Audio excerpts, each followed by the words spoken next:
السلام علیکم. زه خان بابا او اوس د لاهور نه د زما څه فینز راغلي ملاوېدو لا د زمان پارک نه او یقین وکړئ چې دغه خبره مې اورېده نو دا بي مې دا د حی شوه چې دا اخر کم حالات روان دي. دا هلته کې دا څه کېږي او بیا زموږ پښتانه او زموږ د پښتو کلچر خلاف خبرې دي، زموږ د اسلام کلچر د اسلام خلاف دي، زموږ د ملک خلاف دي. او زه په ویډیو هم نشم بیانولی چېرې دا اخر دغلته څه روان دي. لکه عمران خان دی نو دی دروازې وي چې ریاست مدینه او زه ډېر پاک سړی او زه داسې او زه هغسې او د شپې دا دغلته چې جینکې پرووایډ کېږي، ایسونه دي، چرسونه دي، نور داسې غلط حرکتونه دي، د پاکستان خلاف ایجنډې دي، پلانونه دي. نو دا تاسو د خپل کشران پریخي دي دغلته، تاسو دونه د خپلو کشرانو پسې شاته نه ګورئ، د دې بچو پسې دي، رونو پسې چې بای دا تاسو څه کېږي. کني زه تاسو چیلنج کوم په خپله له چا چې دا بچي رونه بایګان څوک هلته دي زمان پارک سره ټینټونو کې دي، تاسو په خپله لړ شئ او په دې باندې لږ وګورئ د شپې 12 بجې 11 بجې او چاپه شانتې بیوغې چې دي هلته کم حرکتونه کوي.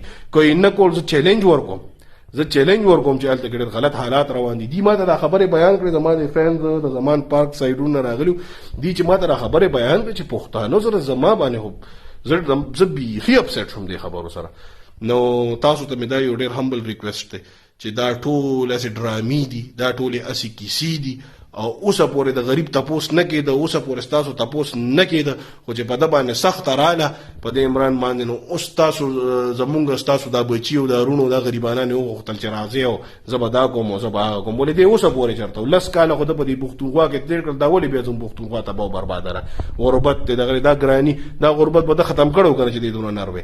نو دا ده چې ډېر زیات غلط او ډېر خصوصا د جینکو او د آیس خو مونږ ته داسې پته لکه 100/100.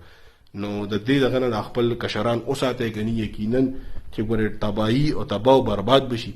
او آیس باندې راخته شوي دي خلک، په نورو ډېرو غلطو څیزونو راخته شوي، ستاسو کشران تباه او برباد کېږي او زموږ ملک ته نقصان نه ځي.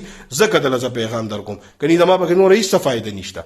خو خپل بچي دي دا واپس راوغواړئ. څونه چې دا ما هلته خلک ګورئ مهرباني وکړئ خپلو کورونو ته واپس راځئ، دیاړۍ مزدورۍ کوئ او خپلو بچو له حلال رزق ګټئ.